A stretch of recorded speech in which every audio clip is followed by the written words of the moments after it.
Mahlzeit, Freunde! How's it going? Welcome to my channel. My name is Jessica. I do fluid art on this channel. I use the Shelly Art Bloom recipe and I bend it and stretch it and experiment with it and see what's possible. Today I'm gonna show you 3 beautiful transfers, and it's gonna be single ones, so I'm not gonna put one on top of anything. They are gonna be very different in color, and especially the last one has a little bit of a twist to it where I am gonna go next, pretty sure. I will teach you this super addictive technique at the next Fluid Art Experience that's gonna happen in April in Dallas. But let's start with our paintings here. This is a tile, it's a 4x4. It's really nice to reuse it because it's so smooth. It picks up the paint really nice. This is a 9x12 canvas, and I always put water on the back to tighten the fibers and make it less saggy. My colors today are nickel azo yellow by golden, gold green by golden, teal by golden, taffy by TLP, aquamarine TLP, cerulean blue, Prussian blue, sap green, and there is a fluorescent magenta, and that is from Nova Color. My cell activators are Payne's Gray by Amsterdam and Titanium White by Amsterdam. I mixed that with Australian Floetrol. I got that from Fluid Art Co. And this is my tile. I prop it up, I prop it up a little bit so it's more convenient to move it. And this is my pillow paint. It's PPG Multi Pro by PPG from Home Depot. I start with my nickel azo yellow, then I add the gold green to it. The next color is sap green. Love that green, even though I'm not a green person, but that's really cool. I want to say this is cerulean blue, but I think this is actually sky blue by Amsterdam. I top it with my aquamarine. It's an interference color. It shifts white to turquoise, and this is my teal.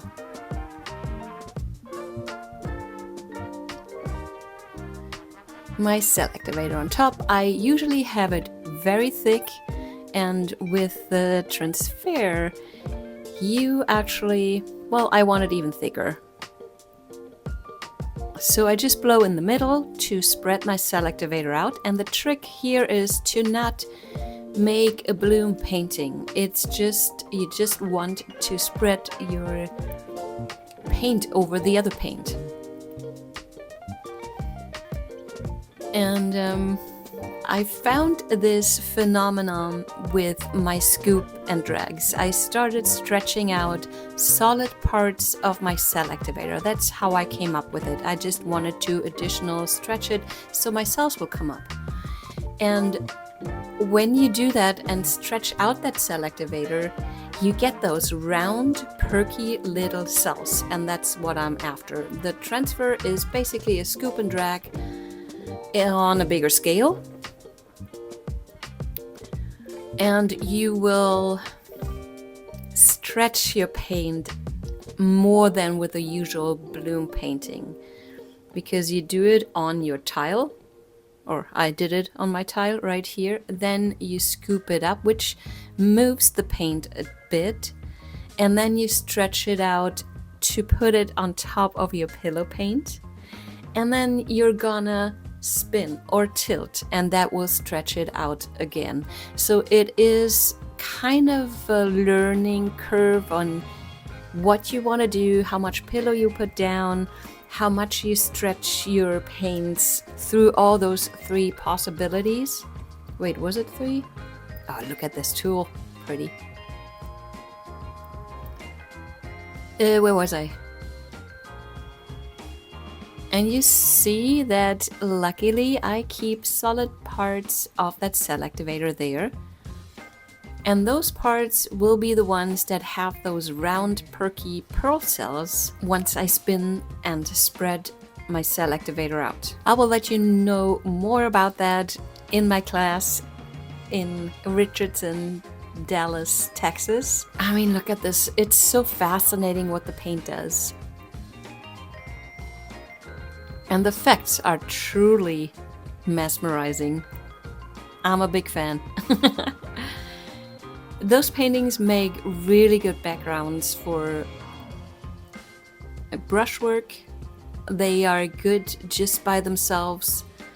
But like I said, there's tons of things I need to still figure out. Not the basics, I have the basics down. I had the basics down 4 years ago, and I'm diving back into it.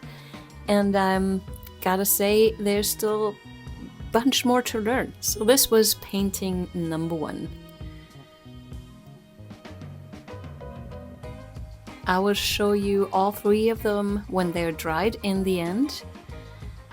And like I said, the third one is a fun one. The next one is a fun one too, just because of the looks, and I got plenty of those pearl cells in there. So I'm gonna let you watch. You don't wanna listen to me blah blah blah all the time, I assume. All I can say is try it out. Check out Fluid Art Experience. I also will do an after the pour acrylic painting class where we cover the basics. Obviously in 3 hours I can't teach you or get you to acrylic painting, but definitely answer your questions and give you some inspiration, dab into several different techniques, and yeah, I hope you're gonna like it. Also, I'm gonna do a color theory class. If you need some information, down below is a link.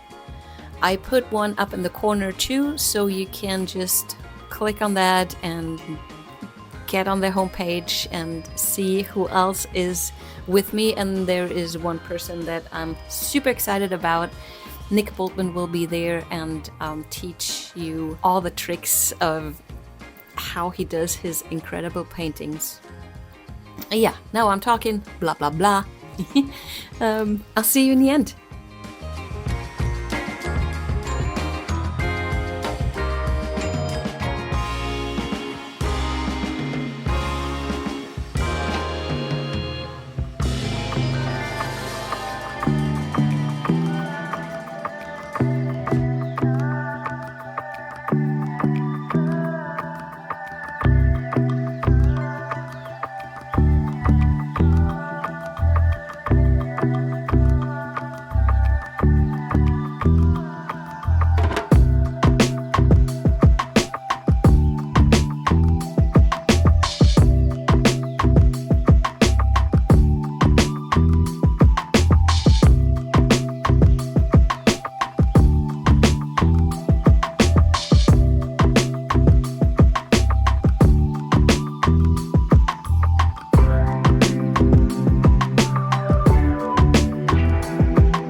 Are you excited as I am?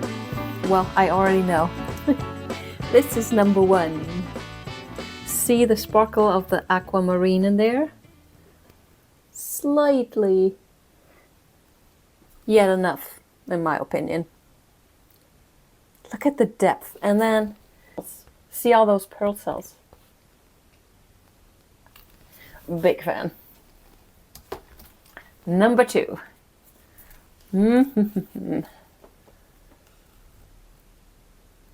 Again, the wonderful bling of the aquamarine. And this one also has those beautiful tiny little pearl cells. Isn't that cool? Number 3. And I gotta say, I'm a little bit sad that I lost so much of my composition, especially the cells on the end. Looked so cool and promising, but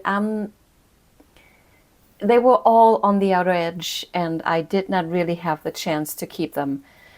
I'll know for next time. Still, this is such a cool idea. A little bit of sparkle, I think. In this one, it's the taffy. It might work this way. That's it. I had fun. I hope you had too. I'll see you next Friday, maybe Monday on a live, maybe even in April at the Fluid Art Experience. Thank you. Love you guys. Bye-bye.